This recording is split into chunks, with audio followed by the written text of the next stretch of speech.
Hi good morning, welcome back to my channel. ಸ್ಕೂಲೆಲ್ಲ ಬಿಡ್ತು, ಮಕ್ಕಳ ಜೊತೆ ಪಾರ್ಕಿಗೆ ಬಂದೆ, ಮಗನ ಜೊತೆ. ಚಿಕ್ಕವನು ಮೊದಲು ನಾವು ಕೊರೋನಾದಕ್ಕಿಂತ ಮುಂಚೆ ಬರ್ತಿದ್ವಿ, ಲಾಕ್ಡೌನ್ ಆದಮೇಲೆ ಬರೋದು ಬಿಟ್ವಿ ಇಲ್ಲಿ.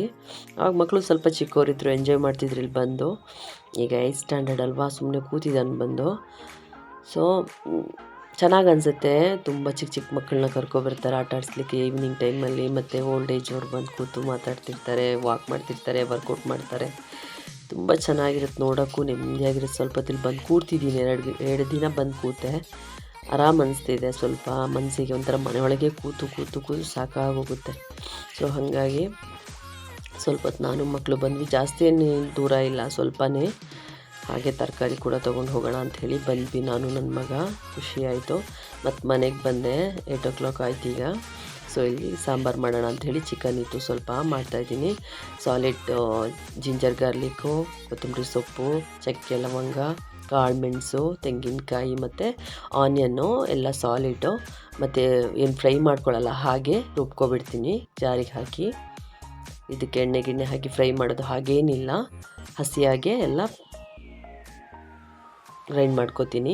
ಟೊಮಾಟೊ ಜೊತೆಲೇ ಮಾಡ್ತಾರೆ ಸ್ವಲ್ಪ ಜನ, ಬಟ್ ನನಗೆ ಇಷ್ಟ ಆಗಲ್ಲ, ಹಸಿ ಸ್ಮೆಲ್ ಬರುತ್ತೆ ಅಂಥೇಳಿ ಅದು ಬೇರೆನೇ ಆಮೇಲೆ ಮಾಡ್ತೀನಿ. ಸೊ ಗ್ರೈಂಡ್ ಮಾಡ್ಕೊಳ್ಳೋಣ. ಟೊಮಾಟೊ ಬೇರೆನೇ ಇಟ್ಟಿದ್ದೀನಿ ನೋಡಿ, ಆಮೇಲೆ ಗ್ರೈಂಡ್ ಮಾಡ್ಕೋತೀನಿ. ಇದನ್ನ ತುಂಬಾ ಏನು ಗ್ರೈಂಡ್ ಆಗೋದು ಬೇಡ, ಸಾಧಾರಣವಾಗಿ ಗ್ರೈಂಡ್ ಆದರೆ ಸಾಕು. ನಂತರ ಇಲ್ಲಿ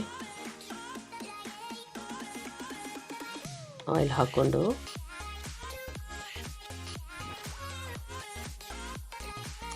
ಹಸಿರು ಮೆಣಸಿನ್ಕಾಯಿನ ಸಾಲಿಡ್ ಹಾಕಿ ಕಟ್ ಮಾಡೋಕ್ಕೆ ಹೋಗಬೇಡಿ, ಮತ್ತು ಕರಿ ಲೀವ್ಸ್ ಹಾಕ್ಕೊಳ್ಳಿ.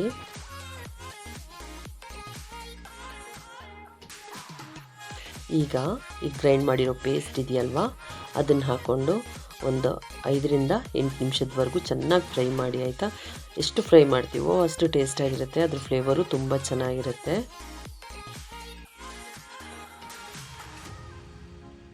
ಈಗ ಟೊಮಾಟೊನ ಪ್ಯೂರಿ ಮಾಡ್ಕೊಳ್ಳೋಣ. ನೋಡಿ, ಟೊಮಾಟೊ ಪ್ಯೂರಿ ರೆಡಿ ಆಯಿತು. ಸೊ ಈಗ ಸ್ವಲ್ಪ ಅದಕ್ಕೆ ಸಾಲ್ಟ್ ಹಾಕೋಣ, ಒಂದು 5 ನಿಮಿಷ ಬಿಟ್ಟು. ಅದು ಹಾಕಿ ಚೆನ್ನಾಗಿ ಮಿಕ್ಸ್ ಮಾಡ್ಕೊಳ್ಳಿ, ಅದು ಕೂಡ ಒಂದು 5 ನಿಮಿಷ ಇರಲಿ.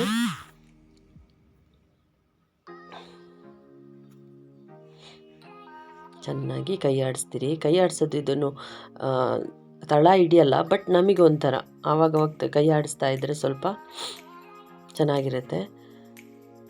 ಸೊ ಇಲ್ಲಿ ಬೇಸಿಕ್ ಮಸಾಲೆ, ಕಾರಿಯಂಡರ್ ಪೌಡ್ರ್, ರೆಡ್ ಚಿಲ್ಲಿ ಪೌಡ್ರ್ ಮತ್ತು ಟರ್ಮರಿಕ್ ಪೌಡ್ರ್ ಹಾಕ್ಕೋತಾ ಇದ್ದೀನಿ. ಅದು ಹಾಕ್ಕೊಂಡು ಒಂದು 2 ನಿಮಿಷ ಸಾಕು. ನಂತರ ಟೊಮಾಟೊ ಹಾಕ್ಕೊಳ್ಳಿ. ಟೊಮಾಟೊ ಪ್ಯೂರಿ ಹಾಕಿದ್ಮೇಲೆ ಮತ್ತೇನು ತಳ ಹಿಡಿಯುತ್ತೆ ಅಂತ ಅನಿಸಲ್ಲ. ಆ್ಯಕ್ಚುಲಿ ಈ ತಪ್ಪಲೆಯಲ್ಲಿ, ಇಂಥ ತಪ್ಪಲೆಗಳಲ್ಲಿ ಇದು ತುಂಬ ಇದು ತಳ ತುಂಬ ದಪ್ಪ ಇದೆ, ಸೊ ಹಾಗಾಗಿ ತಳ ಹಿಡ್ಸಲ್ಲ. ಬಟ್ ನನಗೊಂದು ರೂಢಿ, ಕೈ ಆಡಿಸ್ತಾ ಇರಬೇಕು. ಸೊ ಹಾಗಾಗಿ ಮಿಕ್ಸ್ ಕೂಡ ತುಂಬ ಚೆನ್ನಾಗಾಗುತ್ತೆ. ಈಗ ಚಿಕನ್ ಆ್ಯಡ್ ಮಾಡ್ಕೊಳ್ಳೋಣ.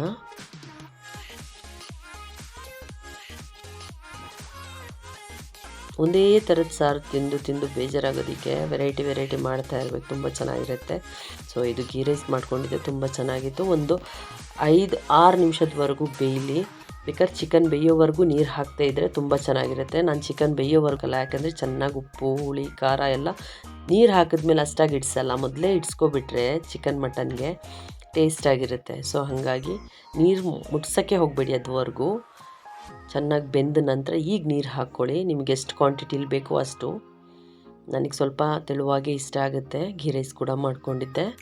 ಸೊ ವೆರಿ ಟೇಸ್ಟಿ, ತುಂಬ ಚೆನ್ನಾಗಿತ್ತು, ತುಂಬ ಚೆನ್ನಾಗಾಗಿತ್ತು, ಅಂದರೆ ತುಂಬ ಚೆನ್ನಾಗಿತ್ತು, ಬಿಸಿ ಬಿಸಿಯಾಗಿ ತಿನ್ನಲಿಕ್ಕೆ. ನಂತರ ಊಟ ಎಲ್ಲ ಮಾಡಿ ನಾನು ಮಕ್ಕಳು ಸ್ವಲ್ಪ ಹೊರಗಡೆ ಬಂದ್ವಿ. 9:30 ಮೋಸ್ಟ್ಲಿ. ಸ್ವಲ್ಪ ಹೊತ್ತು ಹೊರಗಡೆ ಟೈಮ್ ಸ್ಪೆಂಡ್ ಮಾಡೋಣ ಅಂಥೇಳಿ. ಸೆಕೆ ಕೂಡ ಇತ್ತು ಮನೆಯೊಳಗೆ, ಸೊ ಹಾಗಾಗಿ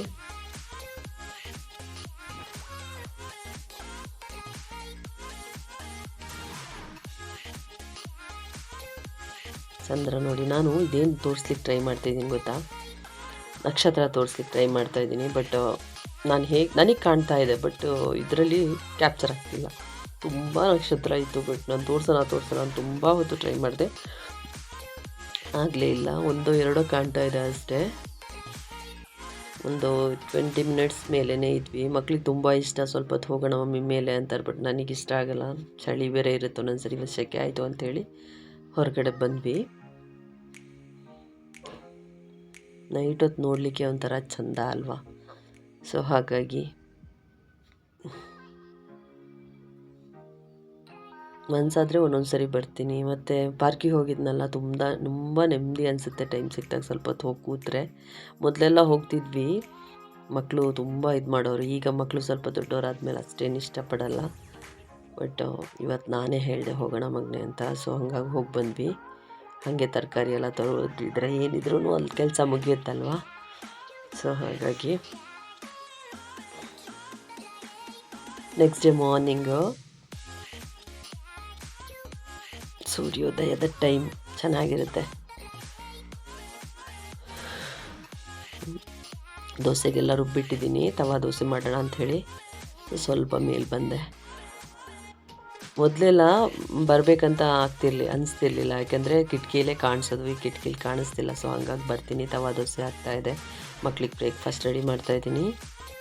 ಸೊ ಟೀ ಕೂಡ ಇಟ್ಕೊಂಡಿದ್ದೀನಿ. ಟೀಗೆ ಚೆನ್ನಾಗಿರುತ್ತೆ ಚಟ್ನಿ ಜೊತೆಲಿ, ಖಾರವಾಗಿ ಚಟ್ನಿ ಮಾಡ್ಕೊಂಡು ಈ ದೋಸೆ ಹಾಕ್ಕೊಂಡ್ರೆ ತುಂಬ ಚೆನ್ನಾಗಿರುತ್ತೆ. ಇದು ಎಲ್ಲದಕ್ಕೂ ಕಾಂಬಿನೇಷನ್, ಯಾಕಂದರೆ ತುಂಬ ತೆಂಗಿನಕಾಯಿ ಜಾಸ್ತಿ ಹಾಕ್ಕೊಂಡು ಅನ್ನ ಹಾಕ್ಕೊಂಡು ರುಬ್ಕೊಬಿಟ್ರೆ ತುಂಬ ಚೆನ್ನಾಗಿರುತ್ತೆ. ಈ ದೋಸೆ ಕೂಡ ತುಂಬ ಟೇಸ್ಟು. ಚಟ್ನಿ ಜೊತೆಯಲ್ಲಿ, ಮೀನು ಸಾರು ಜೊತೆಲಿ, ಚಿಕನ್ ಸಾರು ಜೊತೆಲಿ, ನೀವು ಯಾವುದ್ರ ಜೊತೆಲೂ ಕಾಂಬಿನೇಷನು. ಮತ್ತು ಒಂದು ಕೈಯಲ್ಲಿ ಮೊಬೈಲು, ಮತ್ತೊಂದು ಕೈಯಲ್ಲಿ ದೋಸೆ ಹಾಕ್ತಾಯಿದ್ದೀನಿ, ಹೆಂಗೆಂಗೋ ಹೋಗ್ತಾಯಿದೆ. ಬಟ್ ಮೊಬೈಲ್ ಇಲ್ದಿದ್ದಾಗ ಚೆನ್ನಾಗಿ ಬರುತ್ತೆ. ಇದು ನೋಡಿ ಹೆಂಗೋ ಹೋಯ್ತು ಡೊಂಕವಾಗಿ. ಮತ್ತು ನನ್ನ ಚಾನಲ್ ನಿಮ್ಗೆ ಇಷ್ಟ ಆಗ್ತಾಯಿದ್ರೆ ಲೈಕ್, ಶೇರ್, ಸಬ್ಸ್ಕ್ರೈಬ್ ಮಾಡ್ಕೊಂಡು ನೋಡಿ. Thank you for watching. Bye.